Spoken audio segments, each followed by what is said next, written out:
Buonasera, ospite di questo nostro approfondimento è oggi il senatore Giuseppe Ruvolo dell'UDC, che ringraziamo per aver accettato il nostro invito. Grazie senatore Ruvolo. Ecco, con il senatore Ruvolo vorremmo fare un po' una sintesi, un commento di ciò che è stato il voto recente del 5 novembre in Sicilia, che ha visto appunto la vittoria di Musumeci con il fattivo contributo anche dell'UDC. Ecco, senatore Ruvolo, si aspettava questo voto?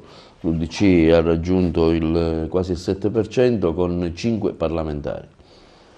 Diciamo di sì, perché avevamo organizzato in questi ultimi 6 mesi, o meglio rifondato il partito a livello regionale. C'erano state tante adesioni di parlamentari regionali e quindi avevamo un quadro di riferimento come dire, confortevole. Il fatto poi che durante le elezioni sono venute fuori delle belle liste importanti, molto consistenti, ci hanno consentito di fare questo straordinario, direi io, risultato in Sicilia, che siamo al 7%. Ecco, da qui partiamo assieme a Musumeci.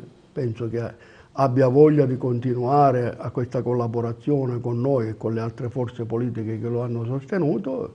Da qui iniziamo un nuovo percorso di vita politica siciliana.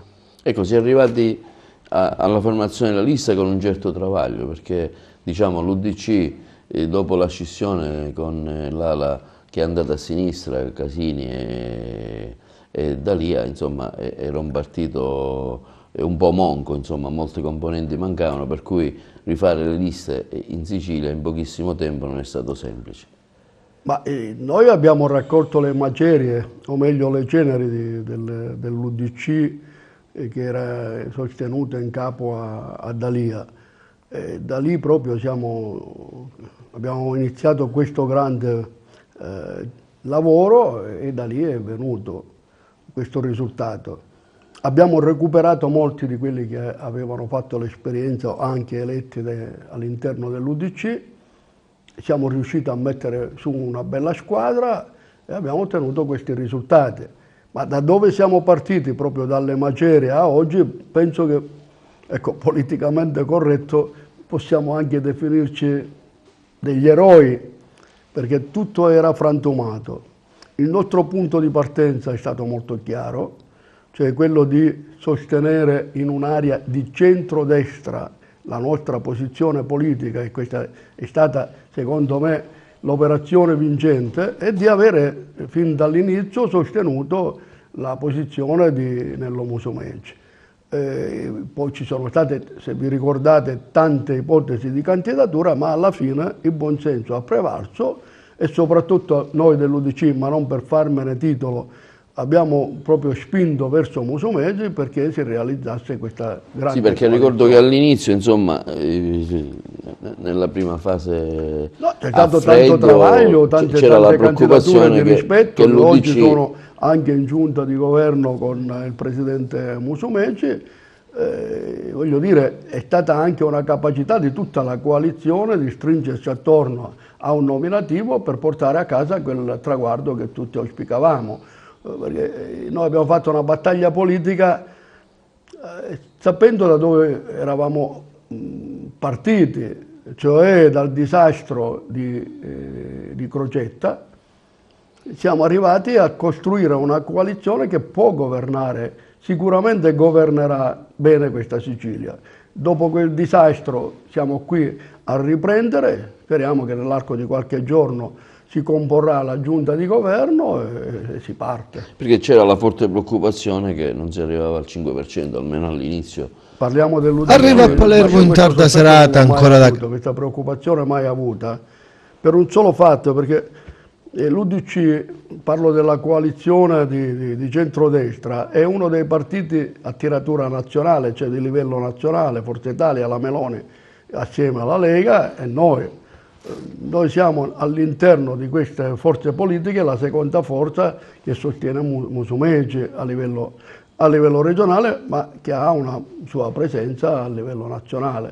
Diciamo che il risultato che abbiamo ottenuto è frutto di un grande lavoro, e anche di una scommessa che hanno voluto fare i siciliani nei confronti dell'UDC. Sto anche a dire che durante le elezioni comunali, sia dove ci siamo presentati, a Palermo abbiamo fatto un ottimo risultato, la lista da sola ha preso 5.000 voti, cioè il simbolo ha preso 5.000 voti, a Palma di Montechiara abbiamo fatto quasi il 14%, di 1.400 voti 400 sono di simbolo. Voglio dire, c'è una storia, una tradizione dei valori attorno a quel simbolo che ha aiutato certamente di più rispetto a quelli che non avevano né il valore aggiunto del simbolo è stato determinante. Certamente. Dico, il valore aggiunto del simbolo è stato determinante. C'è, certo che c'è. In Sicilia complessivamente abbiamo avuto 15.000 voti di simbolo.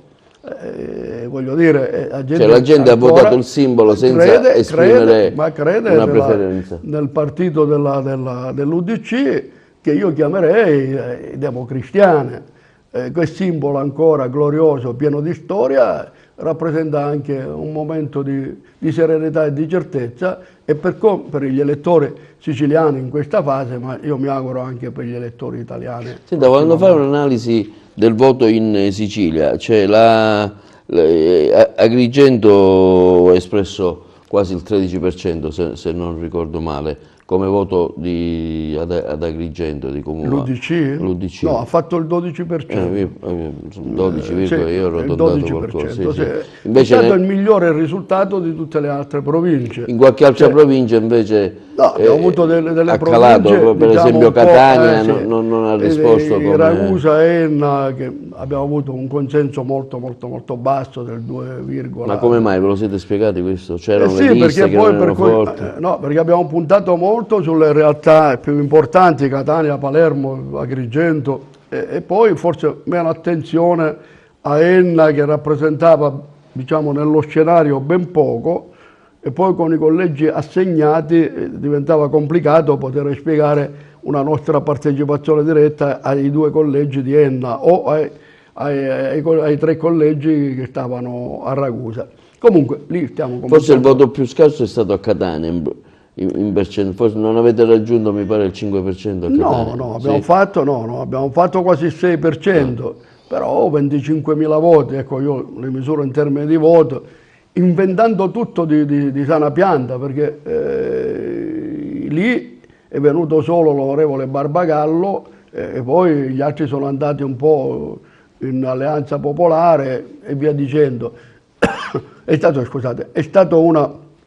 un risultato anche importante quello, perché nessuno credeva che a Catania avremmo fatto un risultato di 25.000 voti, pari a quelli più presenti nel territorio catanese. Senta, leggo una dichiarazione a caldo fatta da De Poli. Ecco, questi numeri ci stanno dimostrando che la strada intrapresa è quella giusta, gli elettori hanno premiato una scelta coerente con la nostra storia e i nostri valori, a differenza di chi invece, collocandosi con il centro-sinistra e quindi nel campo opposto, ha intrapreso percorsi ben diversi, come hanno fatto Angelino Alfano e Pierdifrando Casini.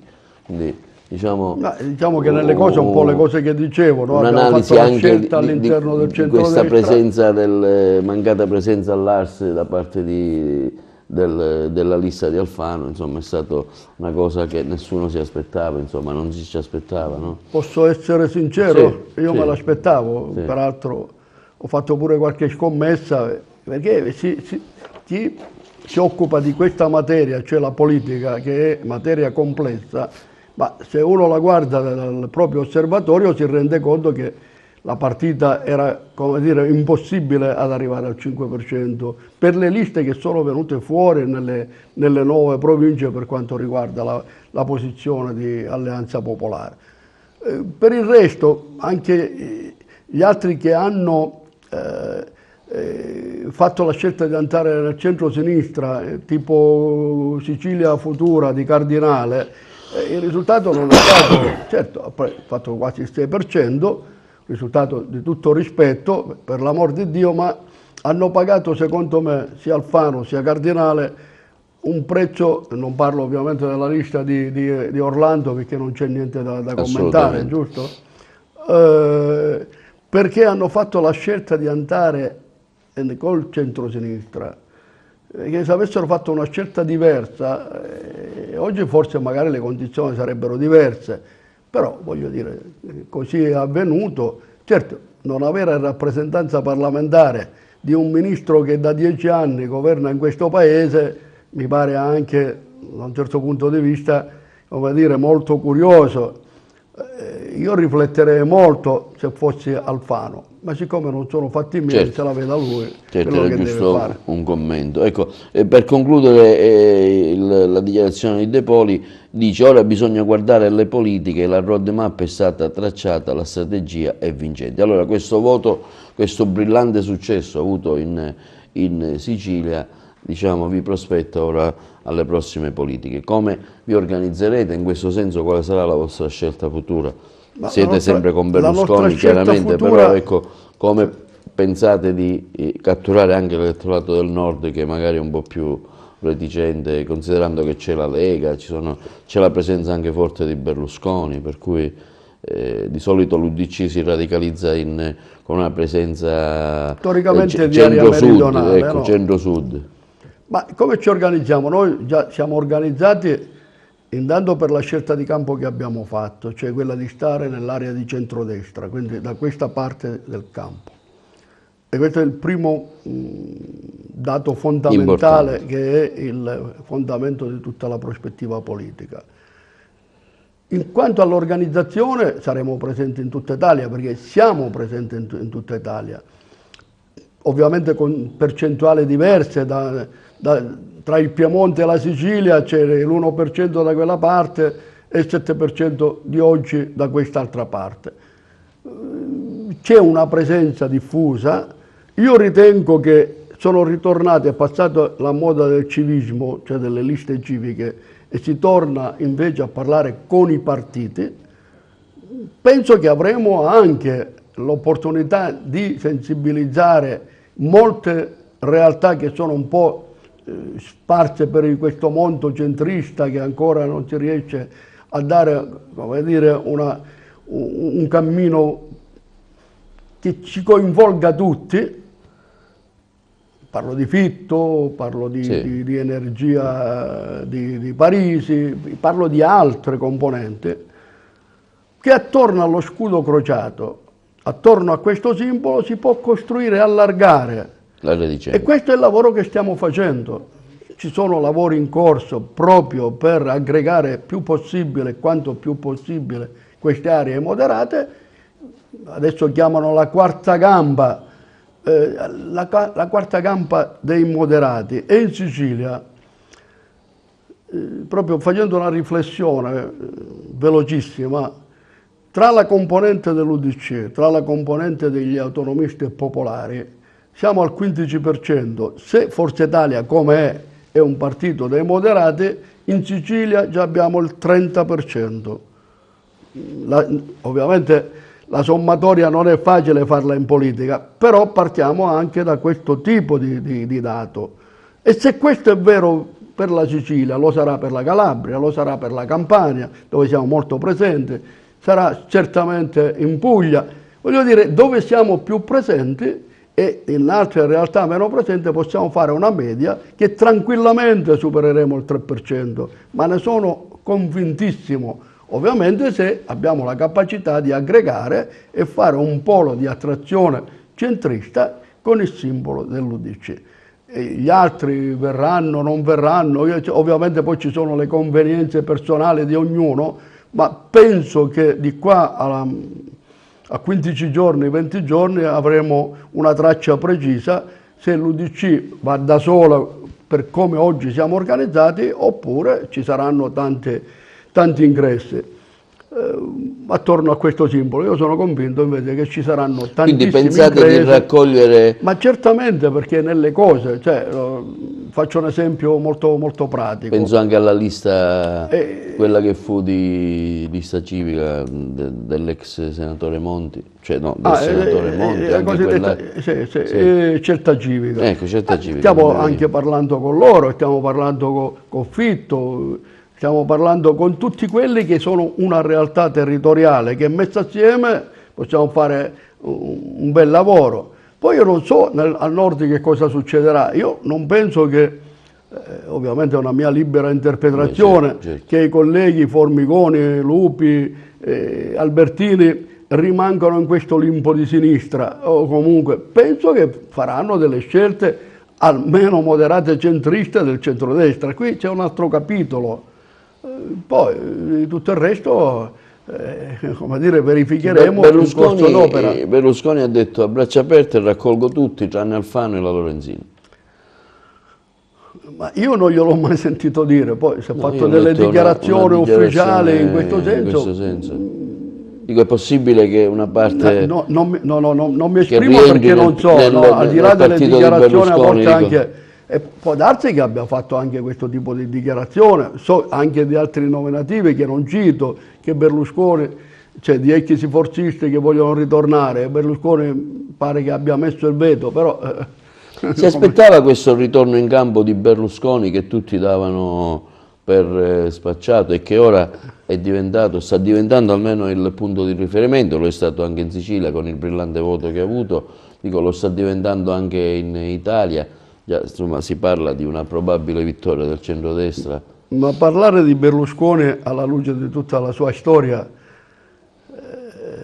è parlare di miracoli, perché Berlusconi doveva non esserci più politicamente dal 2006, poi dal 2008, verità è che è sempre in campo.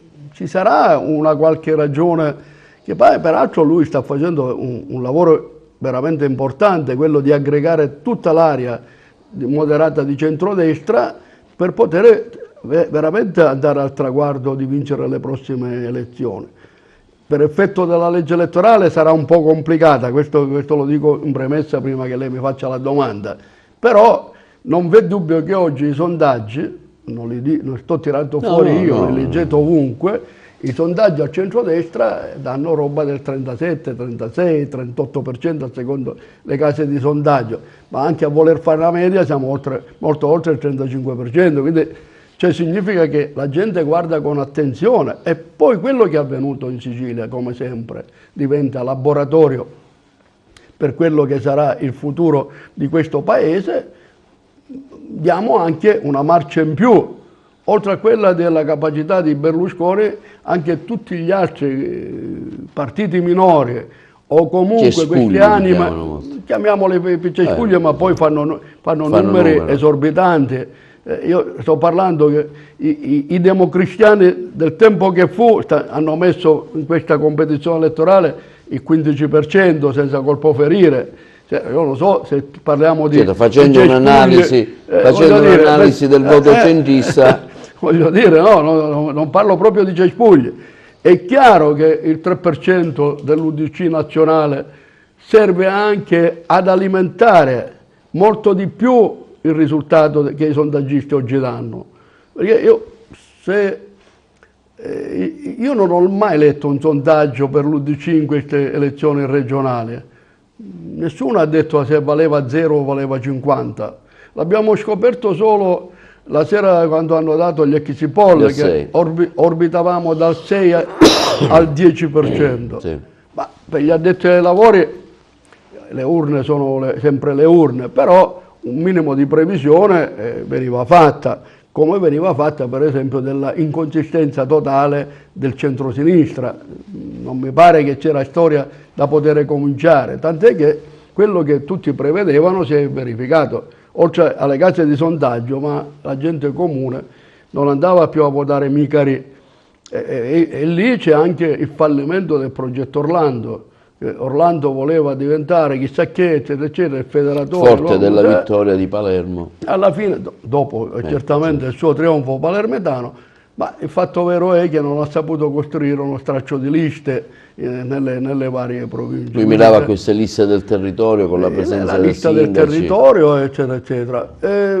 Diciamo che sono convinto, ecco, che la partita politica in Sicilia comincia molto favorevolmente nei confronti del centrodestra. Vediamo come ci si organizza rispetto anche ai collegi, perché ci sono i collegi cosiddetti uninominali allargati, quindi in coalizione, e quelli plurinominali che ogni partito si presenta e trova. Ecco, parliamo appunto di questa nuova legge, come avete fatto già un piccolo studio, ci sono i collegi, so che i collegi si perderà qualche seggio nelle regioni, secondo il dato Istat delle popolazioni. Per vincere a quale dato bisogna arrivare percentuale? Bisogna arrivare al 40%, 40%. Di questa lì. è la soglia Sì, per cui una coalizione deve arrivare al 40%. Per evitare il cosiddetto inciucio l'argentese, come si vogliono chiamare. Allora, i collegi sono stati varati esattamente ieri sera dal Consiglio dei Ministri. Abbiamo solo qualche traccia, non c'è ancora un approfondimento, almeno per quanto mi riguarda, non c'è ancora un approfondimento. In linea di massima, il collegio antico del Mattarellum senatoriale equivale a quello della Camera oggi. Grosso modo è questo, e ovviamente quello del Senato è un po' più... Mi pare che era il 25%, il collegio, no. Ah no, parla lei di collegio per abitante, sì. No, io parlo per ora, per fare un esempio proprio pratico. Di qua a qualche giorno ovviamente faremo approfondimenti, da lì studieremo anche le nostre strategie rispetto ai candidati, rispetto anche alle proposte che verranno dalla coalizione, che cosa si intende fare, se bisogna fare una quarta gamba. Io sono sempre dell'auspicio, o meglio, auspico che si possa costruire da lì, proprio da questo momento, il Partito Popolare Europeo. Noi in Sicilia di fatto l'abbiamo dimostrato. Se mettevamo in moto la macchina della costruzione del Partito Popolare Europeo, oggi noi avremmo un partito del 30%, che poteva essere laboratorio per quello che avverrà prossimamente per le politiche di marzo, maggio, quelle che saranno e via dicendo. Questo non si è potuto fare, non sto qua a dire. È da tempo che si percorre questo traguardo, ma è difficile. Una mia idea, anche enunciata in luoghi molto importanti della politica italiana, non si è realizzata di fatto in Sicilia. Io auspicavo che si potesse anche realizzare, ma da qui partiamo, perché se mettiamo i centristi più Forza Italia facciamo 30%. So bene che in politica la sommatoria è quasi uguale, voglio dire, o contrario. Se consideriamo il dato di Musumeci era un dato arriva quasi al 40%. Una prospettiva, esattamente. Poi con Salvini, 39,6%. Con Salvini e con la Meloni e con Musumeci avremmo sicuramente fatto veramente un progetto interessante per il Paese. Mi viene spontanea una domanda: ci può essere un'intesa anche con le forze centriste? Lei poco fa ha fatto cenno a altro 7% che hanno preso le liste, diciamo, autonomia, cantiere popolare. Ecco, chissà, alle nazionali ci può essere un'intesa in questo senso o diciamo, loro correranno autonomamente? Ma io penso che ci sono tutte le condizioni per fare un ragionamento di questa area moderata centrista. Vedo che da varie interlocuzioni... Cioè i tempi sono maturi per allargarla questa area centrista? Vedo che anche ascolto, sento nei vari colloqui che abbiamo con le altre forze politiche che c'è interesse a costruire anche questo percorso di area della cosiddetta quarta gamba, dove ci infiliamo tutti coloro i quali abbiamo questa identità precisa, l'identità della storia centrista e democristiana. Pensate di superarlo il voto della Meloni, Fratelli d'Italia? Io direi più terza gamba che quarta. Ma no, perché dico, c'è il dato per ora, il dato è un bell'augurio. Forza Italia, Salvini che insomma, viaggia forte per ora, e poi la Meloni che però insomma non ha un voto molto alto nazionalmente. Ci sta tutto. Se il popolo dei moderati ha dirigenti capaci di amalgamare, di creare questo nuovo soggetto politico, io non ho dubbi che si possa andare oltre il cifre. E lei pensa che Cesa ce l'ha questa questa forza, ci vuole anche un po' di carisma, perché riuscire a coagulare, perché i big siete tanti, per cui parlo a livello nazionale, ognuno vuole la sua visibilità. Certamente, non v'è dubbio, ma il fatto vero è, senza arrogarmi niente, che gli unici che abbiamo un simbolo, peraltro un simbolo storico, siamo noi. Cominciamo da lì. Abbiamo dimostrato che siamo presenti in tutta Italia, ovunque, in tutto il paese, certo con percentuali diverse da una regione all'altra. Oggi abbiamo dimostrato in Sicilia che siamo un partito vivo. Da qui si parte. Cesa è un personaggio che magari non appare molto, ma ha una grande capacità di mediazione, di costruire, di federatore, che sinceramente dopo Berlusconi c'è Cesa.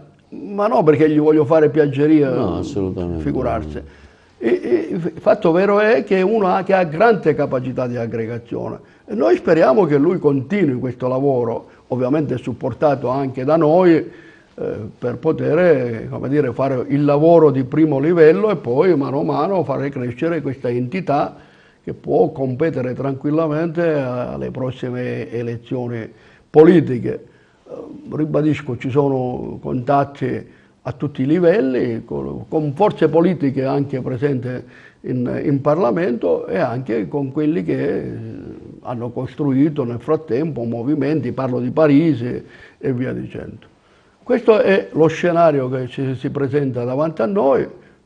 Pensiamo, ecco, di essere coloro i quali possono dare un contributo importante a creare questa carta gamba e poi vedremo in questi giorni cosa capiterà. Onorevole, una cosa mi ha colpito di questa campagna elettorale, volevo fare una domanda. C'è stata una poca presenza, diciamo, dell'UDC a livello, diciamo, di big, c'è stata qualche visita di De Poli, di Cesa. Per esempio ad Agrigento una cosa che mi ha stranizzato e volevo proprio capire perché non avete fatto per la prima volta, tutti i partiti l'hanno fatta, mi scusi, tranne l'UDC, non avete fatto una presentazione ufficiale dei candidati ad Agrigento. Io li ho seguiti tutti perché in redazione ci chiamano, per cui non c'è stata una presentazione. Come mai non l'avete fatta? Una grande manifestazione. Aspettavamo Cesa, viene il 21, viene il 25, viene il 24. Non è venuto né Cesa né De Poli, come mai? Dico? Voglio dire, un segretario nazionale meritava, considerando il potere noi abbiamo avuto. E poi la lista forte anche di Agrigento che siete riusciti a mettere su, perché dico, insomma, c'erano due deputati parlamentari uscenti, Cani e Ruvolo, un ex europarlamentare con Iacolino, Scarnà, Palma di Montechiaro, espressione anche dell'MCL, Francesco Coppa. Coppa, per cui dico, una lista forte meritava un minimo di presentazione. È stato un problema solo organizzativo, anche perché forse in provincia di Agrigento pensavamo di essere più forti, come in effetti poi è il risultato, e al segretario nazionale gli abbiamo fatto fare altre cose dove serviva, a Catania, a Palermo, eccetera, eccetera. Ovviamente la presenza, come dire, quasi fisica nel contatto agrigentino c'era in tutte le articolazioni. Abbiamo ritenuto anche per una questione di spazio, di tempo, di coincidenze, perché Cesa doveva arrivare quando è venuto qua a Musumeci, poi per una ragione o l'altra era impegnato da altre parti, ma comunque per noi rimane essere un dettaglio. Quello che parlano sono i numeri. La provincia di Agrigento... Musumeci, ricordo, la domenica è venuto una domenica dove è stato presente alla presentazione dell'onorevole Cani, da Coppa, poi è andato... Ha fatto un po' tutti quelli che hanno organizzato in quel momento, che hanno organizzato le loro manifestazioni, siamo andati, ma a Palermo abbiamo fatto l'inaugurazione e quindi l'apertura della campagna elettorale, non so quante migliaia di persone c'erano all'Hotel San Paolo, quindi per noi la campagna elettorale è iniziata lì e poi è finita nelle varie province e ognuno cercava di fare la sua battaglia, che l'abbiamo fatto. Ribadisco, per quanto mi riguarda la provincia di Agrigento è stato il primo partito e la prima percentuale dell'UDC in tutta la Sicilia. Analizziamo anche in prospettiva politica e anche a congiuntivo del dato elettorale che c'è stato questo testa a testa con Grillo, ecco, la presenza di Grillo, che ha maturato 20 parlamentari regionali, ad Agrigento addirittura 2 a scapito appunto di qualche altro parlamentare, quindi qualche altra forza politica, quindi un quorum pieno. Ecco, questa presenza, questa diciamo forte affermazione di Grillo in Sicilia può avere un ribaltone anche alle nazionali. Insomma, si pensa che ci sia un testa a testa fra il centrodestra e Grillo? Ma il risultato è sotto gli occhi di tutti. Chiunque lo smentisce diventa stupido, di questo si tratta. Riconoscimento e merito al Movimento 5 Stelle per il grande risultato che ha avuto anche in provincia di Agrigento. Figurarsi. Il voto di Mangiacavallo non se l'aspettava nessuno. Sì, il suo territorio. Nella logica storica dei partiti, un fenomeno così veramente strabiliante non era percepito da parte, almeno per quanto mi riguarda, che il Movimento 5 Stelle avesse fatto un grande risultato, questo era nelle cose, ma proprio avere anche una quantità notevole di preferenze con nome e cognome, questo è un dato che va, come dire, ad onore di Mangiacavallo, ma soprattutto del Movimento 5 Stelle. È una realtà con la quale dobbiamo fare conti. Io non sono uno di quelli che dice no, ma poi cambierà il mondo, questi sono sfaticati, che sono questo, che sono quell'altro, eccetera. Sono una realtà politica con i quali bisogna fare conti, sia a livello regionale ma sia a livello nazionale. Certo, il buonsenso dei siciliani ha dato questa speranza che il centrodestra può ricominciare a governare questo paese, tenendo conto che c'è una realtà molto significativa sul piano numerico, meno sul piano politico. Però è con quella che bisogna fare i conti. Massimo rispetto soprattutto a coloro i quali hanno votato il Movimento 5 Stelle. Ci auguriamo che ecco, se dovessero andare alla guida del Paese, siamo qua. Ecco, ma come se lo spiega lei questo esploit di Mangiacavallo? Ma non è difficile capirlo. Circa 15.000 voti, se non ricordo male, 14.000. Non è difficile capirlo, perché la politica non ha saputo dare le risposte adeguate. In Sicilia in particolare, è inutile che, ripeto sempre, il disastro di Crocetta ha messo la politica veramente a terra. La parte politica sua ha maggior ragione, certo. Ma la semplificazione, la politica fa schifo, gli altri, e quindi ivi comprese coloro i quali non avevano nulla a che spartire con questo Crocetta. Oggi la realtà è questa, che se non ci fosse stata una coalizione forte, responsabile da parte del centrodestra, oggi il Movimento 5 Stelle Cancellieri sarebbe stato il presidente della Regione Sicilia. Senatore, come capitalizzerete questa vostra presenza, questo vostro risultato elettorale al governo della Regione, con i vari assessorati o con altri incarichi istituzionali? Si parla di 2 assessori. Ma... Diciamo che questo è molto relativo. In che senso? Saremo presenti sicuramente nel governo. Credo che ve ne tocchino 2, no? Prego? Credo che ve ne tocchino 2 assessorati. Sì, diciamo che nel criterio di ripartizione ci toccano 2 assessorati e poi le altre. Il punto di partenza per me non è questo. Il punto di partenza è costruire il fatto politico vero per gestire questa Sicilia difficile da gestire. Ritengo che Musumeci ne ha le qualità e le capacità per fare risollevare questa Sicilia, se ha anche una squadra che lo conforta, una squadra che lo collabora, le forze politiche che lo aiutano. Certo. E allora da lì dobbiamo partire, perché vincere e non sapere governare, vincere e non sapere indicare, vincere e lasciare ancora le cose come stanno o peggio ancora di come poteva. Allora io dico che è opportuno invece che il primo comandamento che dobbiamo osservare tutte le forze politiche di coalizione non è quello che mi tocca e che mi dai, ma quello è come governiamo questa Sicilia. ci sono le condizioni per ribaltare nell'immaginario che questa Sicilia può andare davvero avanti. E se costruiamo una squadra veramente capace, professionalmente importante, a secondare il lavoro di Nello Musumeci, si può veramente tornare alla speranza. Altrimenti è solo un gioco della poltrona mia o di questo o di quell'altro, e poi alla fine la gente va a votare 5 Stelle, certo. Oppure soprattutto non va a votare, perché anche il fenomeno 5 Stelle non è, dal mio punto di vista, un fenomeno che ha portato delle grosse novità nei fatti della politica. Mi spiego meglio. È andato a votare nel 2012, quando non c'era questo grande fermento attorno al Movimento 5 Stelle, il 47% degli elettori aventi diritto di voto. Adesso è sceso di qualche decimale e siamo sempre lì al 46,87, quello che è. Sostanzialmente il voto che è andato ai 5 Stelle è sempre in quel calderone del 47%. Di nuovo non c'è nulla.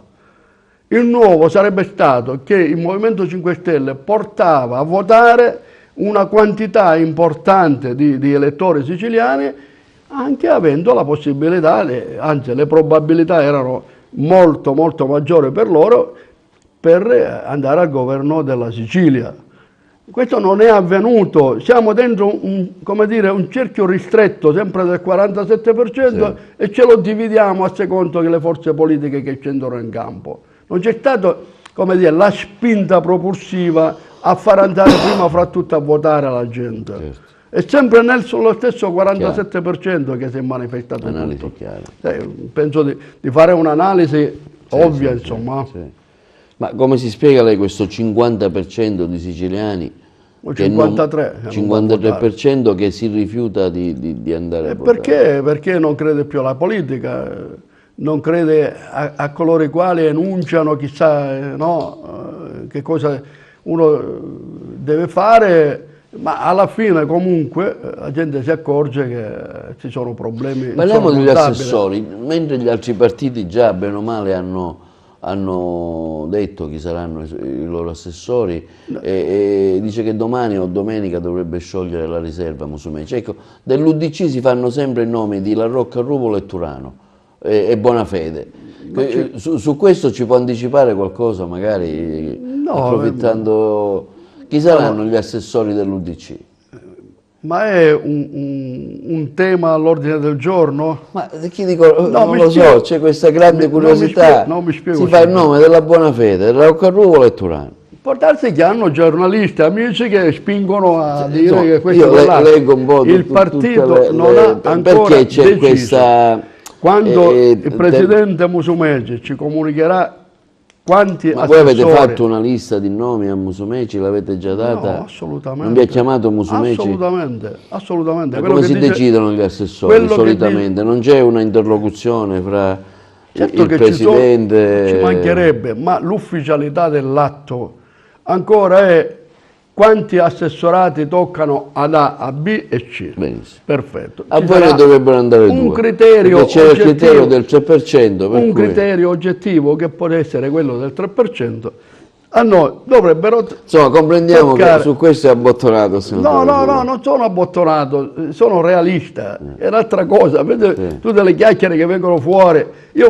La lista degli assessori sarà quella che enuncerà il presidente Musumeci quando scioglierà la riserva e la porterà lì, perché fino all'ultimo momento, io sono abituato così, chi entrava Papa usciva sempre cardinale. Questa nella politica, io ne ho vissuta una nella mia lunga storia politica, che financo si era comprato l'abito, un deputato del tempo che fu, per andare a giurare al Quirinale da ministro del Mezzogiorno. Strada facendo gli hanno comunicato che il ministro non era più lui ma era un altro soggetto. La voglio ricordare, De Mita segretario fece la telefonata a questo già incaricato, io ero là con loro per essere chiaro, già ministro, e gli ha detto, sai, purtroppo il partito ha deciso che andrà l'onorevole De Vito alla Cassa per il Mezzogiorno, allora Ministero per il Mezzogiorno. Quindi io sono abituato a queste cose, per cui pronunciarmi per dire se ci andrà uno o ci andrà l'altro, ci saranno proprio dettagli che faranno, come dire, all'ultimo minuto fare il contrario di quello che uno immaginava di fare. Però avete già un'idea, bene o male, no? Allora, noi dobbiamo partire. Un'idea, dico. Non sono molto interessato a questo tipo di ragionamento. Dico perché. Ma chi decide in questo caso? De Poli, Cesa, lei, insomma, l'ufficio politico, chi è che. No, mi incuriosisce, dico la cosa. C'è una regia, chiaramente, c'è un segretario nazionale, c'è un commissario regionale, c'è il vice segretario regionale che sarei io. E poi ci sono anche coloro che hanno partecipato, ci sono i deputati eletti, quelli che hanno concorso. Voglio dire, non è una cosa di facile gestione, perché le opportunità sono due e i richiedenti sono in tanto. E poi l'equilibrio di una classe dirigente di partito stabilisce delle regole molto rigide, in maniera che nessuno può dire nulla. Certo, sempre le scelte portano sempre conseguenze, in positivo per alcune e in negativo per altre, ma stabilire criteri oggettivi, questa è l'idea del partito, per fare continuare questo progetto in maniera seria. Non si ferma qui il nostro progetto ad avere l'assessore a Tizio Caio. La nostra è una prospettiva politica seria per governare questa Sicilia, e da qui partiamo per convincere i siciliani a votarci ancora, cioè a marzo, maggio, quanto sarà. Con molta onestà mentale, poi tutto quello che scrivono, scrivete voi giornalisti, eccetera, è nelle cose, non ci mancherebbe altro. Poi le posizioni, le supposizioni, poi stabilire il partito, per esempio, che chi è stato eletto non ha titolo a chiedere. Sto chiedendo appunto i criteri all'infuori della battuta. Per dire con molta franchezza che non è che io sono abbottonato, è che la mia esperienza mi porta a essere molto prudente. E se lo fossero pure gli altri non sarebbe male. Dico, però volevo capire, ecco, il ragionamento, a parte i nomi che chiaramente poi li sapremo, dico, il ragionamento che si fa per determinare la scelta di un assessorato e quindi visibilità al partito, gli equilibri anche che bisogna tenere conto, dico, analizzando anche il voto che è arrivato provincia per provincia, le varie percentuali, dico, tutto questo è un'analisi, penso che la fate, no? Cioè, certamente. Cioè, fa la differenza della provincia che ha preso il 12% e quella che ha preso il 2%, mi pare ovvio. È chiaro che chi ha preso di più vale di più, in termini di percentuale ovviamente parlo.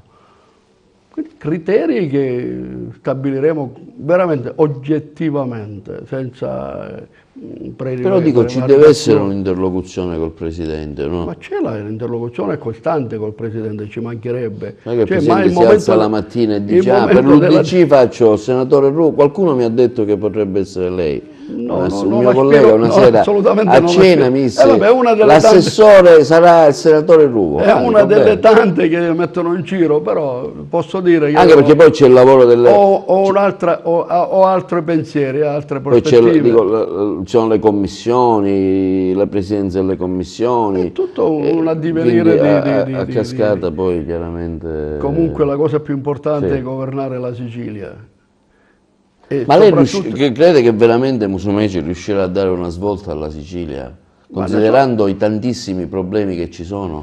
Per esempio, ieri ho visto che Musumeci già stamattina leggevo il suo primo provvedimento, quello di sbloccare il finanziamento per i comuni, circa 1.200.000 euro.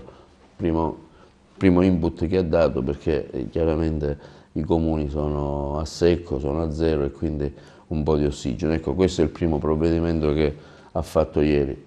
Allora, provvedimenti a seguire come questo ce ne saranno tanti. Speriamo. Speriamo sì, perché poi la scommessa vinta deve anche fruttare. Perché se tu vinci le elezioni e poi non governi la Sicilia, hai fatto un buco nell'acqua tremendo e hai danneggiato il popolo siciliano. Io sono molto fiducioso da questo punto di vista, se mi consentite, anche per avere quell'esperienza per valutare alcune situazioni. Detto questo,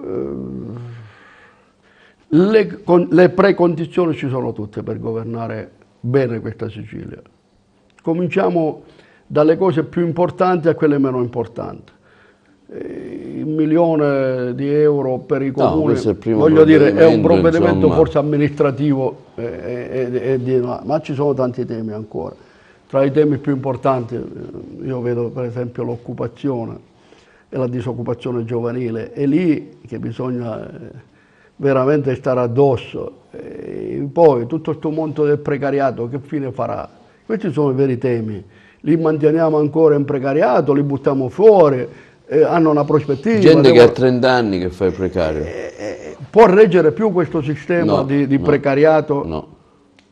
Penso che non può più esistere. Allora un governo autorevole che abbia la capacità di programmare seriamente cosa deve fare di 25.000 unità lavorative è un tema grande, veramente immenso.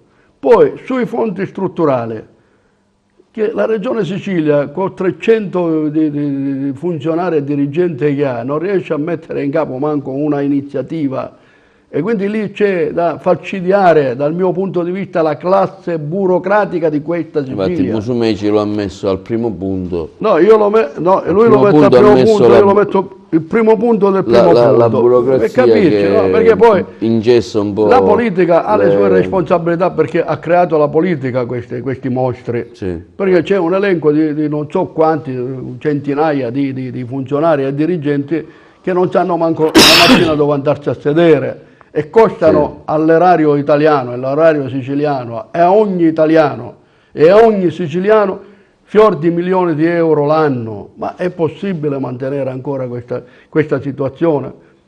Non parlo dell'agricoltura, sui fondi europei, sul PSR, c'è roba che tu pensi che a Roma le provocazioni che vengono fatte dai colleghi, ma non sapete spendere manco i soldi che vi dà l'Europa.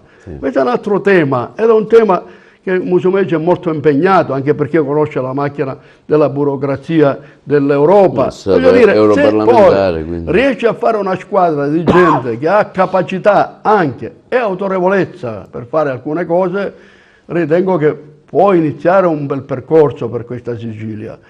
Tutto il resto... Penso alla formazione professionale, per esempio, che è stata non finiremo mai, la viabilità stradale, purtroppo mai. Ma che cosa si vuole fare delle coste siciliane?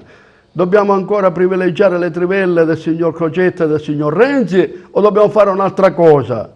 Ma sono temi così importanti che se non c'è un'azione politica seria, motivata, altro che assessori, altro che... Gli assessori passano, vengono, vanno, poi a pensare il governo di Crocetta, cosa che sicuramente non farà Musumeci, la turnazione H24, ogni 24 ore tutto un assessore nuovo, un dirigente nuovo, eccetera, eccetera. E poi sul libro paga della Regione Sicilia però, perché poi erano... tutta gente che veniva dall'esterno, gente dall'interno che non aveva fatto manco il capo condomino, si ritrova a essere direttore generale per un compartimento, per un dipartimento per realizzare le infrastrutture. Cioè, il deficit infrastrutturale, l'80%, lo dico con consapevolezza, è bloccato perché la burocrazia regionale è incapace.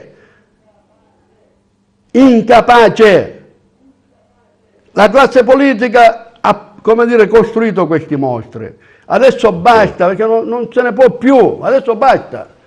Allora, è mai possibile che... Ecco, la viabilità in Sicilia, fatiscente, la colpa è della politica, verissimo, ma c'è pure una grande responsabilità, una grande colpa di chi è preposto, assieme a tutto ovviamente l'equipe e la squadra, che non ha saputo promuovere una sola iniziativa in Sicilia. Una sola, l'unica iniziativa che stiamo vedendo è la 640 dopo decenni, la 640 la Agrigento Caltanissetta. E poi andiamo in Sicilia, è tutto bloccato.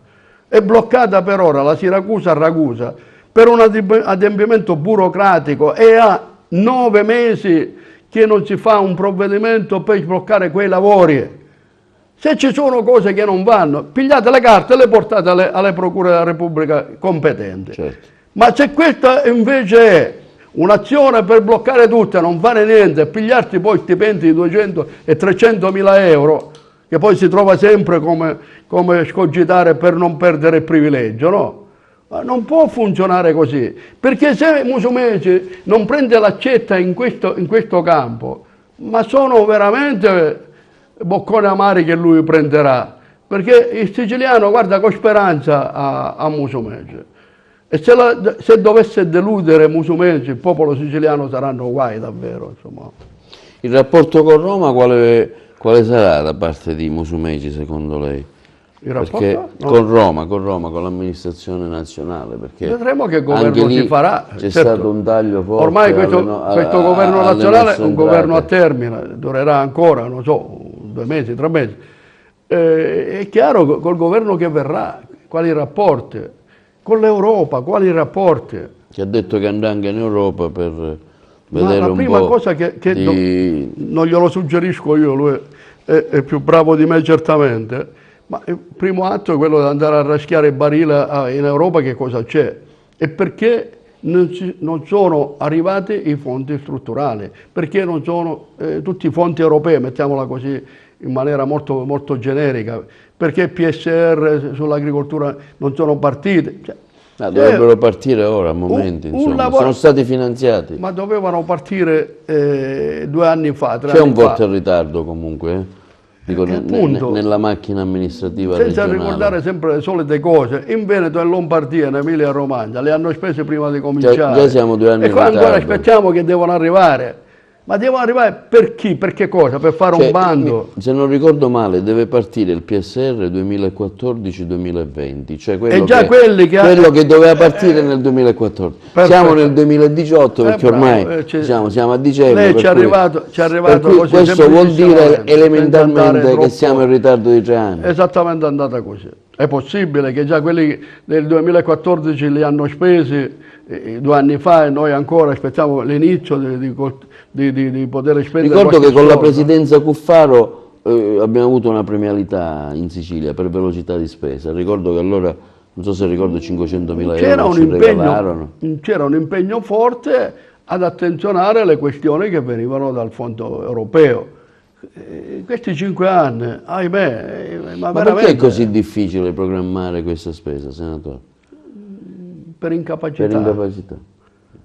Per incapacità, no, della politica e della burocrazia, perché se la politica è buona, la burocrazia si adegua, se non si adegua, a casa, gli strumenti per andare a casa ci sono, non per mantenere i mammalupi là, bloccati per sempre. Ma obiettivamente la vedo difficile anche Ma non è facile, nulla è facile, governare dopo tutti questi disastri nulla è facile, però bisogna pure cominciare, perché altrimenti qual è la speranza che può generare? Che ci facciamo noi della politica se non diamo un minimo di speranza? Ci sarà uno andarsi a sedere nei banchi della Camera del Senato o della Regione Sicilia per pigliarsi lo stipendio abbastanza cospicuo? Non penso che questa è la nostra missione.